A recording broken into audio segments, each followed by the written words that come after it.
Bueno, entonces aquí les pongo un poco la agenda. Lo que vamos a hacer primero es una pequeña presentación nuestra, muy chiquitita, de quiénes somos nosotros como empresa.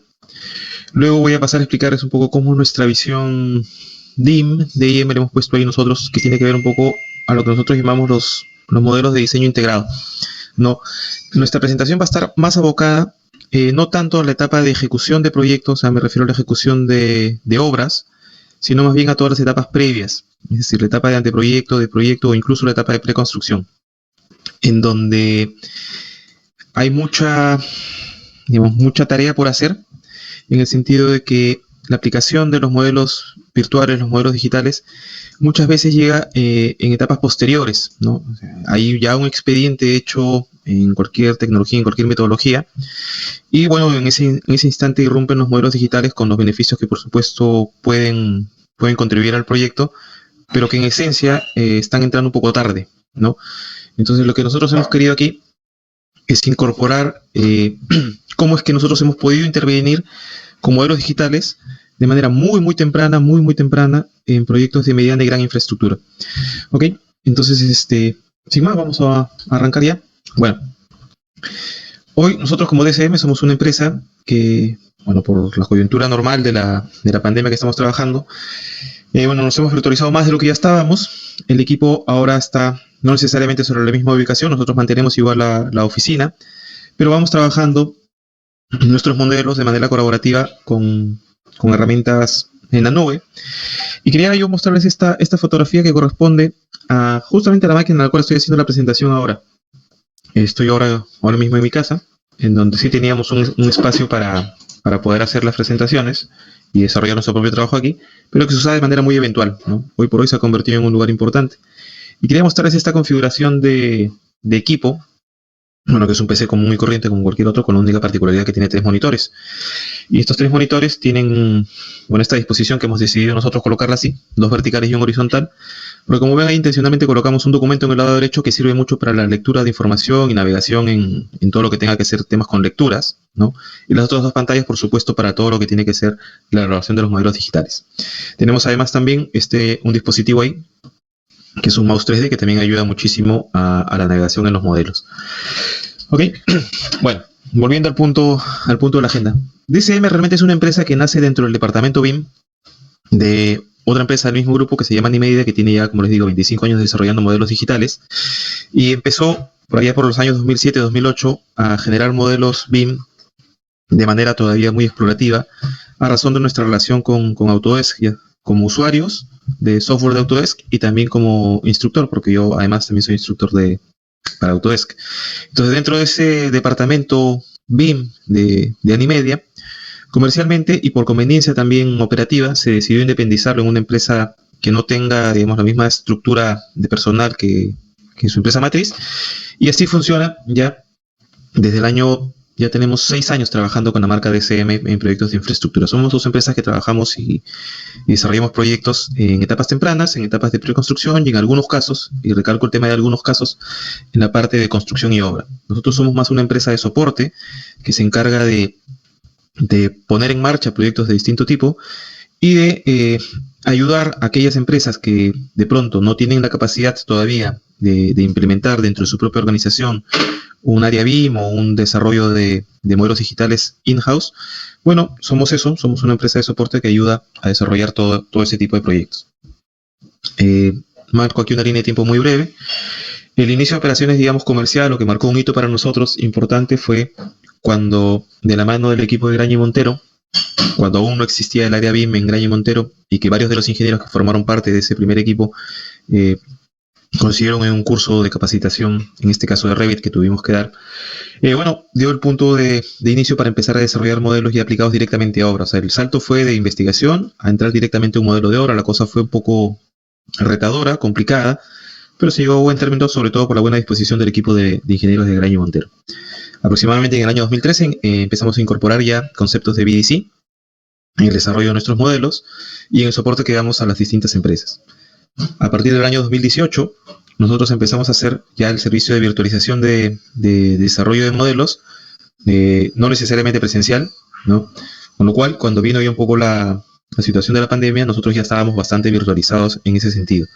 puesto que ya habíamos atendido proyectos no solamente en el Perú, sino en algunos otros países y siempre de manera remota. Y luego de ahí hasta ahora vamos trabajando de la misma manera, todo a través de sistemas virtuales, con, no sé, distintas tecnologías, ¿no? No, desgraciadamente el mercado no es uniforme, no todas las empresas tienen las mismas capacidades de conectividad inclusive, o de uso de herramientas, ¿no? Nosotros trabajamos principalmente con software de Autodesk y las herramientas de trabajo colaborativo de Autodesk, como podrían ser lo que ahora se llama el Autodesk Construction Cloud, ¿no es cierto? Requieren el uso o se requiere para poder participar en la plataforma, bueno, las licencias, no solamente del software, sino también del acceso a la plataforma, y desgraciadamente no todas las empresas cuentan con ello, así que tenemos una mixtura de procesos realmente que nos obliga a acomodarnos a las necesidades de cada empresa, pero hacer que las cosas pasen, ¿no? Con lo cual a nosotros también se nos hace un poco complicado mantener un único orden, ¿no? Porque no es lo mismo, por ejemplo, para nosotros dar un soporte y trabajar, por ejemplo, para una empresa tipo Distriluz, como para hacer, por ejemplo, desarrollar algunos modelos digitales para una empresa tipo DP World o una otra entidad, o una constructora, por ejemplo, o una oficina de diseño. Cada uno tiene sus particularidades y nos tenemos que ir siempre acomodando, siempre proponiendo lo que sobre la base de nuestra experiencia hemos venido desarrollando. Como respaldo institucional, nosotros, como ya he dicho yo, tenemos una relación bastante cercana con Autodesk, como en mi calidad de instructor. A través de Animedia fuimos fundadores del Comité BIM del Perú en Capeco, y tenemos también dentro de nuestros procesos la incorporación de metodología BDC, en la cual nosotros participamos junto con Capeco en uno de los primeros grupos que se desarrollaron en Perú para la certificación de BDC. Nos ha tocado desarrollar proyectos en distintas partes del mundo directamente con la marca DCM. Por supuesto, el principal foco de desarrollo de nuestros proyectos está en Lima, o en el Perú, perdón. Y sin embargo, curiosamente nos ha tocado recientemente desarrollar por ejemplo, a través de modelos digitales, unas simulaciones de un proceso constructivo de un viaducto en España. Eso es un proyecto que acabamos de terminar hace 2 días. En la zona de Arabia Saudita nos tocó desarrollar varias obras de infraestructura también, de plantas de tratamiento de agua potable, aguas residuales y plantas desaladoras. Una experiencia bien interesante porque la coordinación lo hacíamos desde aquí, con España y en Arabia. Y en Estados Unidos y Canadá también siempre nos tocan hacer cosas, digamos, que tenemos una relación con un par de contactos allá que nos ayudan a desarrollar proyectos en distintas partes del mundo. Ahora, un poco rescatando lo que comentaba el ingeniero Rosas en su presentación anterior, ¿no? Lo que uno siempre se enfrenta es a creer de que es casi como que me tomo una pastilla y listo, ya estoy usando BIM, ¿no? Entonces nuestra visión está llena de puntos de repente un poco distintos o casi de contracorriente a muchas de las cosas que yo he investigado, hemos ido leyendo y les vamos a ir explicando. Lo que nosotros buscamos, y desde hace ya más o menos unos 4 años, siempre nosotros andamos procurando ya casi desterrar el acrónimo BIM, ¿no? Y empezar a hablar, digamos, de modelos de preconstrucción o llamarlo de alguna otra manera que no sea específicamente BIM, ¿no? Porque desde nuestra visión es casi como, por ejemplo, hablar yendo a un terreno anterior, hablar de proyectos y de proyectos CAD. No, todos son proyectos, ¿no? Entonces pasa lo mismo.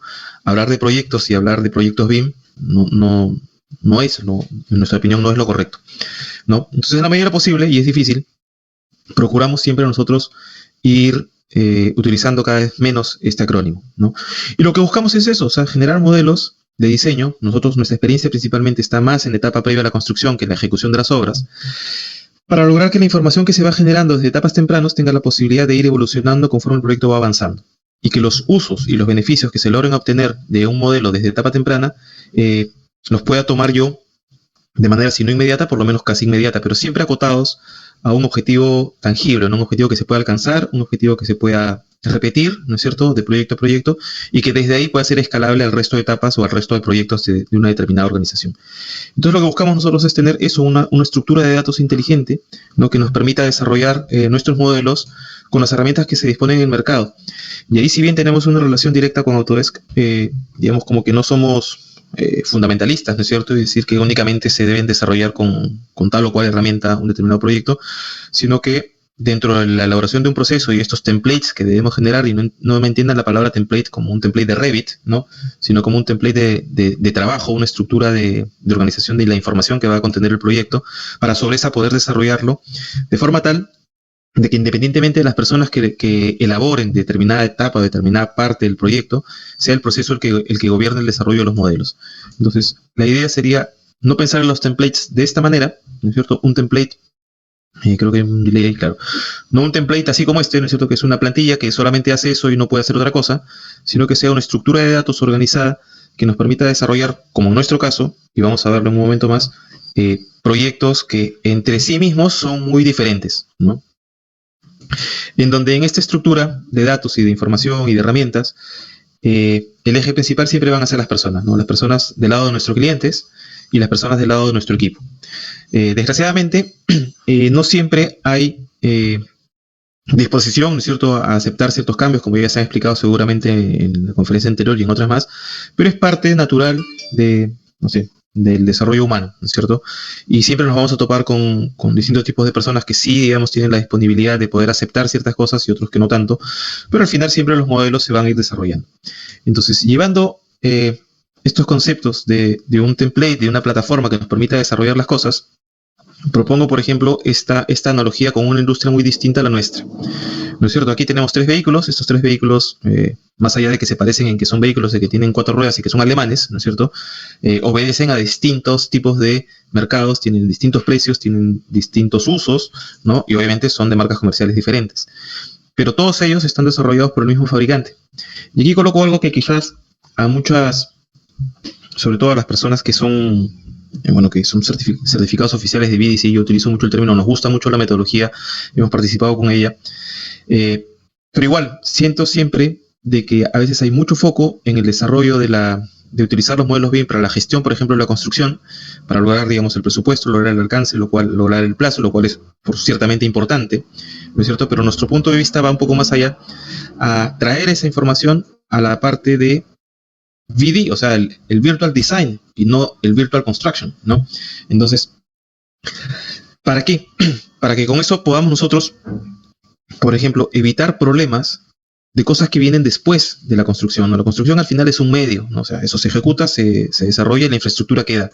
Y los errores que pudieron haber habido en diseño, ¿no es cierto?, que han sido efectivamente bien construidos en presupuesto, en plazo y en alcance, operativamente podrían no funcionar. Entonces, al final, desde nuestro punto de vista, siempre es mejor darle más tiempo a la etapa de diseño, porque al final la construcción va a ser un medio para lograr desarrollar ese proyecto. Entonces, y siendo que la infraestructura tiene una operatividad, por ejemplo, como vamos a ver un poco más adelante, también una operatividad en largos años, cualquier cosa que se logre mejorar en etapa de diseño que redunde en la operación es, desde nuestro punto de vista, muchísimo más importante que cualquier cosa que podamos, por ejemplo, mejorar a niveles de, por ejemplo, la constructibilidad de un sector de la construcción, por ejemplo, ¿no? O reducir, por ejemplo, el plazo de construcción.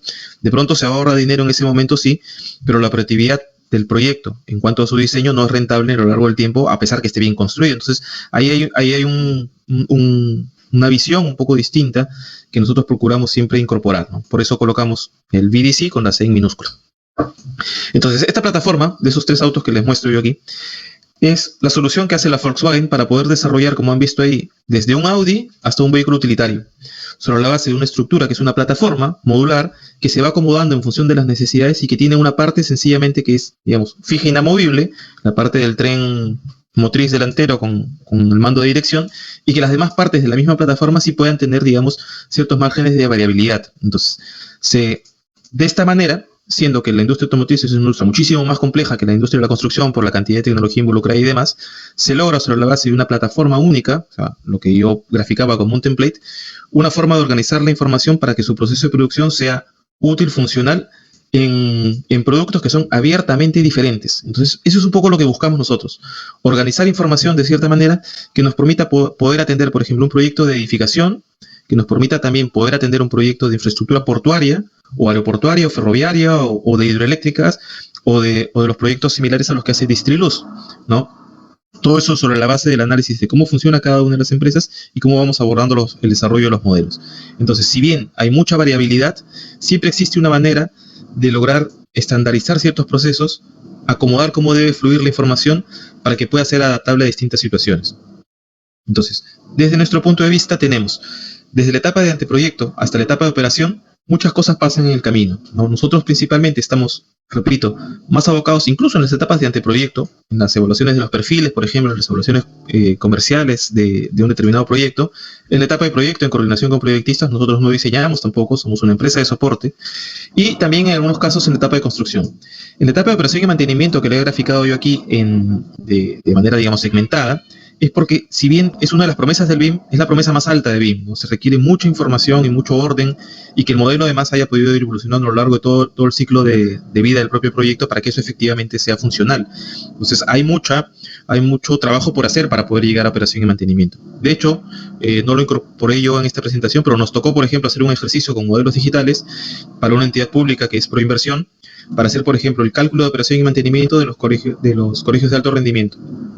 Como son proyectos que el Estado tiene que concesionar, ahí nos tocó hacer modelos únicamente, ni para elaborar planos, ni para detectar interferencias, ni para sacar costos, ni nada de esas cosas, sino sencillamente para, a través del modelo, poder hacer una evaluación rápida de si efectivamente los costos que estaba proponiendo el futuro concesionario de la obra, efectivamente, o de la operación, digo bien, efectivamente se podían validar a través del modelo, y efectivamente logramos sacar una serie de datos súper interesantes que utilizó Proinversión para mejorar justamente lo que les digo, es decir, al final la inversión que se hace en el proyecto redunda al final en la operación. Entonces, y siendo el medio, la construcción, nuestro foco está más orientado al inicio y al final. Lo que ven ahí arriba en ese cubo blanco, bueno, es el modelo. Y ese modelo puede ser el modelo de cualquier cosa. Lo importante es entender que ese modelo debe estar hecho de forma tal que pueda ir evolucionando. Aquí les muestro. Hay un pequeño delay en la imagen, voy a pasar a una diapositiva siguiente. Aquí.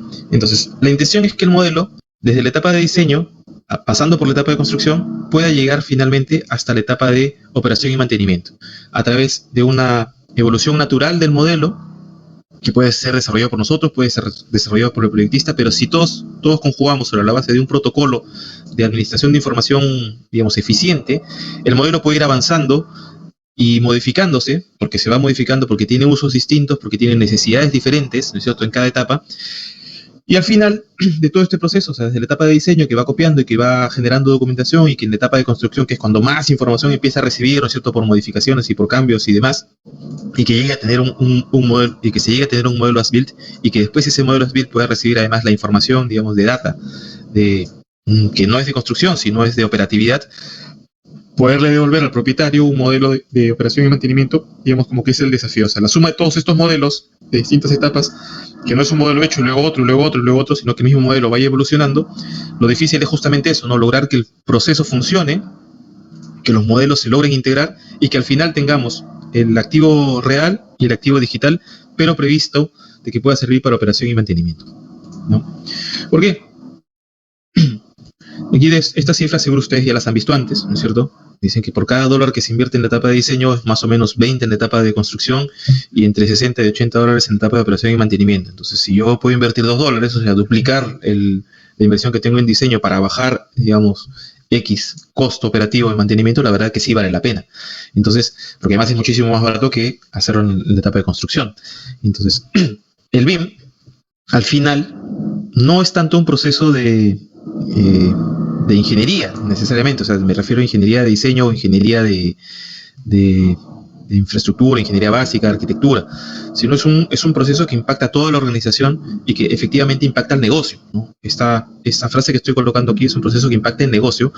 Es una frase del ingeniero Juan Carlos Alfonso, que trabajó muchísimos años para Autodesk y hoy trabaja, bueno, en México, y lo que él pregona es eso, ¿no es cierto? En fin, el BIM no entra para que tú desarrolles únicamente en ingeniería, sino que ayuda a impactar el negocio independientemente de cuál sea la industria en la que tú estás, porque te va a ayudar un poco lo que yo explico en Ingeniero Rosas, a mejorar tus rentabilidades, ¿no? Entonces es muy transversal, y el uso de modelos pues facilita, como vamos a ver en un momento más, muchas de las cosas que son necesarias más allá de la propia ingeniería de proyecto, ¿no?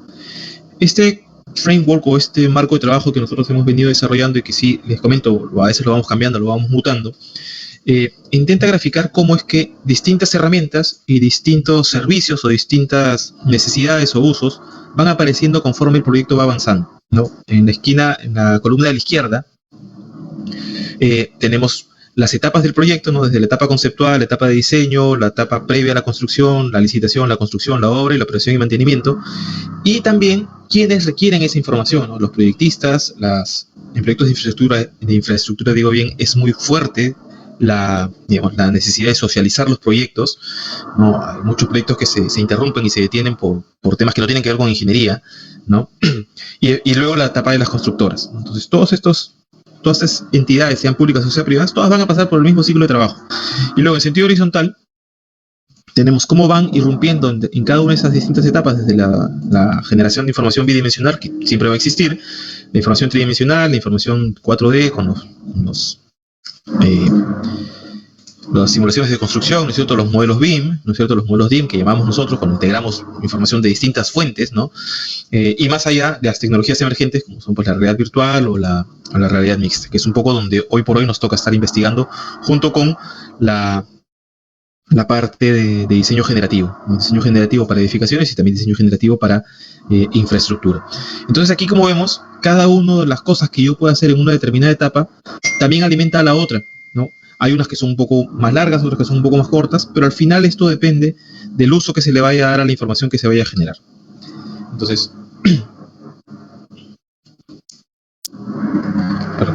ahora, lo que les voy a mostrar aquí en unos minutos es una breve explicación de algunos proyectos sobre unas participaciones en las cuales nos ha tocado colaborar, ¿no? Vamos a ver primero un proyecto de un puerto. Vamos a ver también la situación de algo que nos tocó también colaborar en la etapa de la elaboración de la torre del aeropuerto de Lima. Algunos proyectos viales. Les voy a mostrar ahí unas cosas que hemos hecho bastantes con Municipalidad de Lima, principalmente. Y algunas otras ayudas o consultorías o soportes que hemos desarrollado con un par de entidades públicas también, del Ministerio de Transportes y Corpac. ¿Okay? Bueno, vamos. El primer proyecto que les quiero mostrar y que viene siendo, repito, con mucho tema de muchas confidencialidades, por eso he tenido un poco que reducir muchísimo la información que les puedo mostrar. Bueno, es un proyecto que hoy le han cambiado de nombre, se llama Proyecto Muelle Bicentenario, que es la ampliación del puerto del Callao, en lo que es el Muelle Sur, en su segunda etapa. Una inversión de 203 millones solamente para la construcción, los modelos los desarrollamos nosotros. El uso que se le dio fue ese que estamos viendo ahí, o sea, análisis y visualización. Y digo análisis y visualización, que a veces viene siendo un poco, digamos, no tan hemos difundido o no, a veces no se le da el suficiente valor de repente. Sucede que este proyecto, esta concesión se inicia hace muchos años con un proyecto aprobado que debía ser ejecutado. Bueno, pasa la primera etapa de ejecución, digamos, de la primera etapa del Muelle Sur. Pasan, si no recuerdo, algo así como, creo que 10 años, ¿no es cierto? Y de acuerdo al acuerdo de concesión, se tiene que ejecutar la segunda etapa de acuerdo a los planos que se hicieron hace 10 años. Entonces, lo que se hizo hace 10 años, y como contractualmente está escrito así, no necesariamente sigue siendo igual, por ejemplo, a lo que se tenga que ejecutar 10 años después. Entonces, si bien contractualmente el expediente tenía que ser exactamente igual para poder cumplirlo, obviamente la ingeniería podía ser mejorada, y de hecho fue mejorada por un estudio de ingeniería. Entonces se enfrentaba a una situación un poco extraña, porque se tenía que renovar nuevamente la concesión. Legalmente estaban obligados a hacerlo exactamente como estaba escrito en el contrato, pero se había mejorado la ingeniería. Cuando se hizo ese proyecto, esa ingeniería obviamente no tenía ningún modelo tridimensional. Fue donde entramos a tallar nosotros y se convirtió esa información a un modelo digital con el objetivo principal, y ahí entramos un poquito a lo que es el Virtual Design Construction, ¿no es cierto? El objetivo principal de nuestro cliente era poder lograr la aprobación de las entidades gubernamentales para lograr la renovación de la concesión, ¿no es cierto? Como el objetivo del proyecto era justamente actualizar esa ingeniería, como ya les digo, y se necesitaba socializar el proyecto. Y me refiero a socializar, no digamos a hacer talleres en la calle y contarle a los pobladores del Callao cómo va a ser la mejora del proyecto, sino más bien explicarle a los funcionarios públicos que no necesariamente conocen de ingeniería de puertos, ¿no es cierto?, cómo es que va a ser la intervención de este proyecto, ¿no? Se desarrollaron modelos BIM sencillos, de acuerdo al uso. Tampoco se trata de generar modelos demasiado elaborados con demasiada información que no sea útil, sino con la información únicamente necesaria para lograr justamente que esto suceda. De hecho, esto ya sucedió. El proyecto caminó bien, se desarrolló, y hoy por hoy ya el concesionario tiene la renovación. Ya se adjudicó me parece que a Mota Angel la ejecución de este proyecto, y bueno, va a ir caminando. Entonces vamos a ver ¿en qué consiste este proyecto? Obviamente es la ampliación del puerto. Tenemos el dragado ahí de 3 millones de metros cúbicos de concreto. Tuvimos que hacer un modelo justamente no existía información muy precisa de la batimetría de la zona, sin embargo sí tuvimos que hacer un modelo para poder todo el tema del dragado con la extensión, ¿no es cierto?, del espigón existente y las modificaciones del proyecto de ingeniería que implicaban también modificar parte de la escollera existente. Entonces, este tipo de cosas, si bien son modelos sencillos, fueron súper útiles para, no solamente para, en algunos casos, también detectar algunas inconsistencias en el propio expediente nuevo, no el antiguo, sino en el nuevo, e incorporar esas mejoras ya dentro del expediente oficial que tenía que presentar el concesionario, ¿no? Luego de eso tenemos la plataforma de ampliación, ¿no es cierto?, del puerto, con toda la cantidad de nueva infraestructura que se iba colocando ahí. El proyecto es básicamente horizontal, ¿no es cierto?, y tiene ahí algunos postes de iluminación y algunas infraestructuras, digamos, complementarias al movimiento de los containers y demás, pero que fue una experiencia realmente bastante interesante. Como proyecto, sí es un proyecto, digamos, relativamente sencillo de modelar. Aquí en la siguiente diapositiva que va a aparecer, ahí está justamente ahí el muelle, ¿no?, que tiene, pues, si no me equivoco, algo así como 4.000 toneladas de acero, ¿no es cierto?, una serie de pilotes ahí colocados, que todos fueron modelados, están correctamente colocados, ¿no? Ahí felizmente no hubo mayor problema. Los problemas en este proyecto estaban más en relación entre la plataforma y la escollera, pero el proyecto fue funcionando de manera muy fluida. Luego la incorporación de los equipos del puerto, con las nuevas grúas que se debían colocar, más las grúas del muelle, más las grúas del patio, ¿no? Todo eso también fue, digamos, debidamente, pues, analizado, colocado, modelado y chequeado para ver si efectivamente todo estaba cumpliendo bien, porque habían si bien las tres principales eran como las que ya existían en la otra parte del muelle, las que iban dentro del patio sí son un tipo de grúa especial que, bueno, tuvimos que trabajar, tuvimos que modelarlas para poder lograr el objetivo, ¿no? Y finalmente ya la ampliación de operación del puerto, con toda la cantidad de containers. Incluso se llegaron a hacer un tipo de simulaciones de capacidad digamos, de movimiento de ciertas cosas, pero eso ya fue a nivel, digamos, explorativo. Eso no fue parte del alcance, porque una de las cosas que también tiene mucho que ver con el BIM y la rentabilidad de un proyecto es poder no quedarnos en los modelos y extraer esa información, sino empezar a utilizar los modelos para hacer los análisis de la operación del elemento. O sea, me refiero a que hace un rato hablaba un poco del diseño generativo y de cómo hoy por hoy lo que nosotros andamos buscando ya es empezar a utilizar los modelos para hacer gestión de análisis de la operación de lo que estés haciendo, ¿no? Entonces, en el caso del puerto, ustedes saben que el movimiento de containers en un puerto son los que te generan un poco la rentabilidad, ¿no? Entonces, y a mayor rotación y menor movimiento, digamos, de estar moviendo containers que no estén almacenados y que los recorridos de las grúas sean lo más rápido posible, ¿no es cierto? Estábamos explorando un poco la manera de lograr hacer ese tipo de simulaciones. De hecho, a día de hoy eso es un poco complicado, pero de aquí a futuro los modelos digitales tienen que llegar a lograr generar ese tipo de simulaciones, ¿no es cierto? Que las decisiones que se tomen en cuanto a diseño y que tienen directamente que ver con la operación del modelo se hagan a través de una simulación dentro de la computadora. Y no me refiero a una simulación de una animación para ver qué bonito queda, sino de simulación de operación, ¿no? Luego, este otro proyecto tiene que ver con el aeropuerto Jorge Chávez, ¿no es cierto? El uso es muy similar. Como nosotros trabajamos mucho en la etapa de proyecto, tenemos, digamos, la fortaleza de poder desarrollar modelos de manera, digamos, relativamente rápida, me parece, para cumplir con los objetivos que el cliente requiere, ¿no? En el caso específicamente del app, que esto es lo que les quiero mostrar, ellos sí tienen implementada, digamos, un área BIM altamente técnica, ¿no? Altamente técnica, que desarrolla modelos, están ahorita en plena ejecución de la parte de la pista y de la torre, ¿no? Y había una necesidad de generar una presentación, realmente una presentación, una exposición del proyecto otra vez a un público no técnico, ¿no? Que también es importante. O sea, proyectos de esta envergadura pueden detenerse por cosas tan sencillas como que una población X que va a ser beneficiaria sencillamente no lo quiere, o que sencillamente es más fácil oponerse a algo que desconoces, ¿no es cierto? En la medida que se pueda transparentar la información de un proyecto y que se pueda comunicar de manera eficiente, el proyecto se viabiliza y continúa. Entonces, en este caso, lo que nuestro cliente, que en este caso fue LAP, requería era, pues, comunicar eficientemente las obras que se tenían que generar, y ellos sí tenían modelos BIM. Pero ¿cómo muestras un modelo BIM altamente complejo a un actor no técnico? ¿Cómo lo sacas del entorno absolutamente técnico, para explicárselo a alguien que no conoce de ingeniería aeroportuaria, ¿no? Entonces, lo que tuvimos que hacer ahí es tomar los modelos que estaban, pues, bastante bien desarrollados, simplificarlos únicamente en el caso de la torre, ojo, ¿no? Y convertirlos a un formato que permitiera a casi cualquier persona a la cual ellos decían darle acceso entender claramente el funcionamiento del modelo que se estaba desarrollando. Otra vez, el lot sí es ciertamente bajo, de 100 a 200, pero lo que se buscaba era aquí sencillamente decir, bueno, así va a quedar la torre, que tiene una ingeniería súper compleja, pero había que simplificarla. Para lo cual, que es este modelo que estoy mostrando aquí, ¿no? Este es un modelo que, si bien lo desarrolló el cliente a muchísimo detalle, había un modelo bastante pesado, difícil de manejar, pero que además también tenía la necesidad física de generar una maqueta, ¿no? Entonces, un modelo de, de ingeniería de diseño no es necesariamente útil para un proceso de fabricación digital. Entonces, nuestro rol aquí fue principalmente tomar esos modelos existentes, simplificarlos para darle dos usos nuevos que además no estaban previstos. Perdón un ratito. Sí.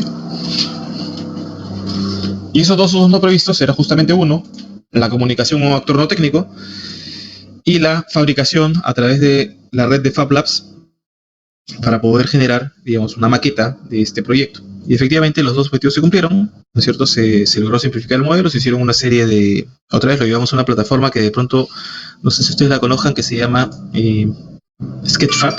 Sketchfab es una plataforma de modelos en línea, tiene un modo gratuito y un modo de pago, y que permite la visualización bastante eficiente de modelos. Es una plataforma realmente orientada a otra industria, a una industria de videojuegos en realidad, pero esa brecha entre los modelos técnicos y los modelos de videojuegos cada vez se va acercando más y se están mezclando esas tecnologías de manera bastante interesante. Digo bien, no es SketchUp, que quizás es el programa que ustedes conocen, el que desarrolla el modelo, sino Sketchfab, de FAB, de fabricación. Una plataforma bien interesante. Luego, en otro caso también, y también tiene que ver con temas aeroportuarios, en una situación más o menos similar a la que nos tocó participar junto con Distrilus en la etapa de necesidad del equipo técnico, del equipo de arquitectos e ingenieros de Corpac, para que ellos puedan interactuar con modelos digitales. Una de las principales resistencias que existe cuando uno empieza a implementar BIM, son los temores naturales, ¿no es cierto?, de una tecnología que no conoces y que atemoriza, ¿no? Y que tiene mucho que ver con el uso o el conocimiento en el uso de herramientas. Lo que nos tocó aquí fue soportar, o sea, darle soporte, me refiero, al equipo de Corpac a través de Profile Consulting Group, que fue quien nos puso en contacto, y yo tuve que estar a cargo de esa capacitación. Ellos tenían la necesidad, o tienen un proyecto de puesta en valor o remodelación del proyecto del aeropuerto de Velasco Azete del Cusco. Entonces, ellos tienen claro de que necesitan contar con modelos. Es un proyecto que lo hacen ellos mismos, o sea, no es un proyecto que se desarrolle por fuera, lo hace el propio equipo técnico. Y tenían las ganas, la decisión de desarrollarlo sobre un modelo digital, pero desgraciadamente no conocían las herramientas. Entonces, nuestra participación aquí tenía que ver con explicarles, enseñarles a ellos a poder hacer un modelo sencillo de levantamiento de ese aeropuerto, porque el proyecto como proyecto de remodelación y de ampliación sí le competía a un tercero, una licitación que se hizo para el diseño. Entonces, lo que se hizo aquí fue capacitar al equipo técnico de Corpac a desarrollar algunos modelos sencillos, y tomamos como base el estado original del aeropuerto, porque curiosamente tienen ellos en la información de su propio activo, ¿no es cierto?, muy desactualizada, ¿no? Habían planos físicos de los años 50 de cuando se hizo este aeropuerto, y no había información certera de cómo era efectivamente ese terminal. Entonces, lo que se hizo fue validar ciertos datos de información con la que ellos contaban.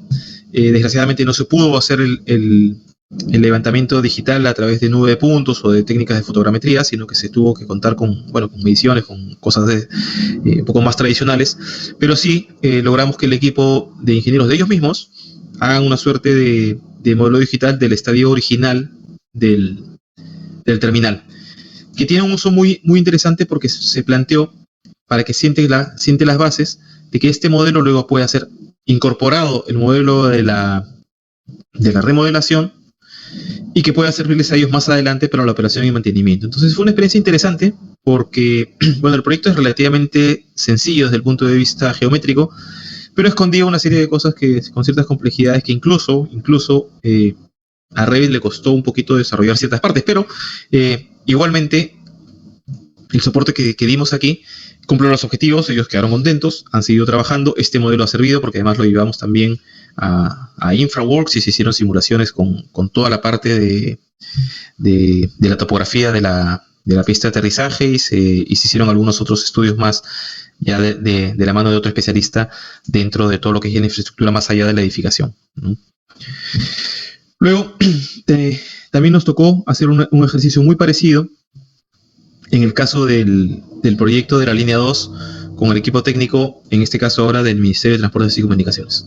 La necesidad era muy parecida, ellos tienen, de hecho, una obra en ejecución ya, cuando hicimos esto no estaba todavía ejecutándose, de un proyecto que otra vez, por alguna razón extraña, yo no lo logré entender bien, estoy casi seguro que quienes han desarrollado el proyecto, que es una consultoría, sí tienen modelos digitales, pero los funcionarios del ministerio no tienen acceso a esos modelos, y entonces ellos querían poder, digamos, monitorear los avances de la obra a través de un modelo digital. Entonces otra vez hizo un ejercicio parecido al del caso anterior de los aeropuertos, pero en este caso en esta línea de metro, que es la línea del metro 2, que también se logró hacer. Se tomaron un par de estaciones tipo para explicarles cómo desarrollarlo.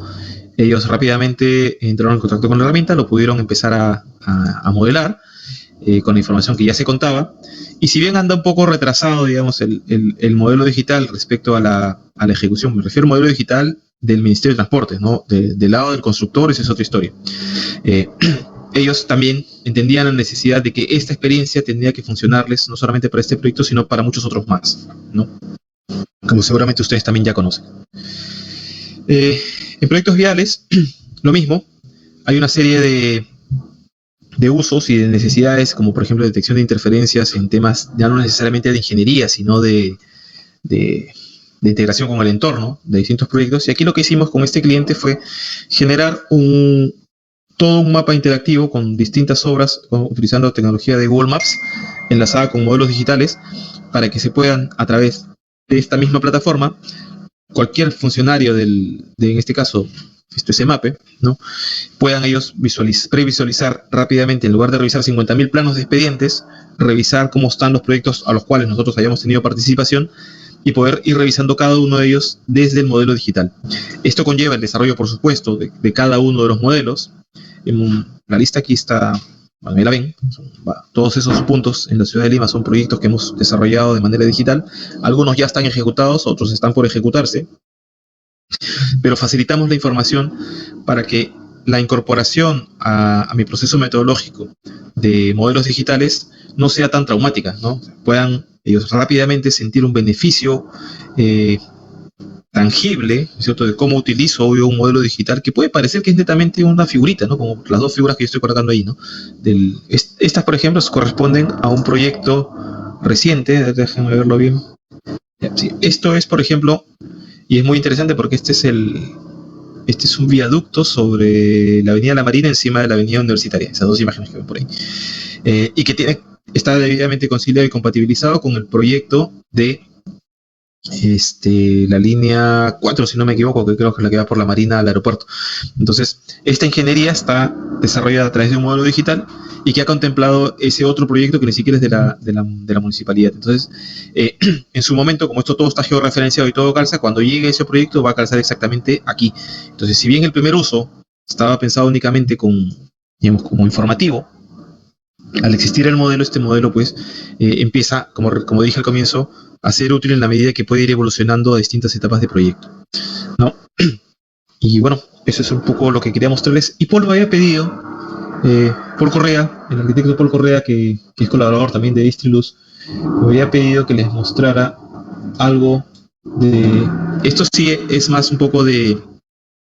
Si bien es un escenario muy parecido a lo que les acabo de explicar, o sea, la utilización de modelos digitales para identificar distintos tipos de problemáticas, ¿no?, ya sean sociales, ya sean técnicas, ya sean de diseño, ¿no?, en distintos momentos. Miren, déjenme un segundo. Este es un proyecto que hicimos hace muchos años, pero que tiene que ver un poco con el rubro de la empresa de Distriluz. Quizás, no sé si ven ese símbolo, no sé si alguna vez hayan oído hablar de esa empresa y de ese proyecto. Creo que probablemente sí, ¿no? Sí, la central hidroeléctrica, ¿no? Sí. Probablemente creo que sí conocen esa empresa, ¿no es cierto? Y sí conocen este proyecto en particular. No hay manera, ¿no es cierto?, de saber qué cosas hacen la gente detrás. La gente que yo conocí cuando hicimos estos proyectos son personas pues de primerísimo nivel, ingenieros de mucha calidad, ¿no?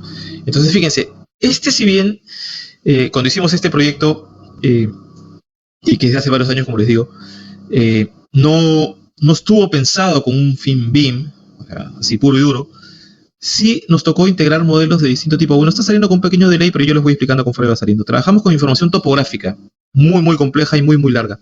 ¿Para qué? Para poder analizar el comportamiento de la cuenca y hasta dónde afecta el proceso de embalse y las descargas de la hidroeléctrica, ¿no?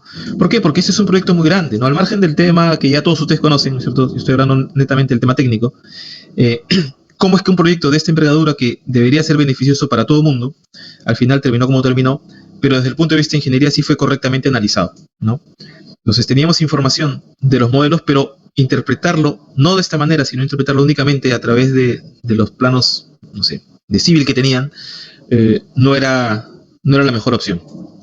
Entonces, este modelado que se hizo de toda la hidroeléctrica, es decir, desde, como repito, desde la parte más baja de la zona de descarga hasta la zona del embalse, con incluso la simulación de las caídas de agua y el comportamiento sobre todo de la inundación del otro lado de la presa, fue un desafío muy, muy grande, porque además también este mismo modelo sirvió para planificar el plan de ataque de construcción con las ventanas de toma del túnel de conducción, ¿no es cierto?, que lo vamos a ver un poquito más adelante en el video, ¿no? Si bien el modelo en algunos aspectos puede resultar un poco rudimentario el día de hoy, en su momento sí implicó un desarrollo pues bastante complejo con la tecnología disponible en ese momento, ¿no? Hoy por hoy cuando hicimos esto, pues no había InfraWorks, ¿no es cierto? Fue bastante más laborioso de lo que sería el día de hoy, pero los objetivos y los usos por los cuales se hizo el modelo pues se superaron largamente, ¿no? Acá, por ejemplo, un poquito más adelante, aquí, por ejemplo, se empieza a hacer el análisis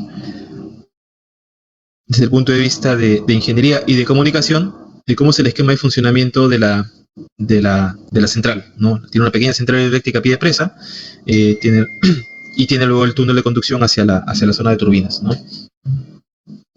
Listo. Bueno, eso era un poco lo que quería contarles hoy. Y no sé, estoy listo.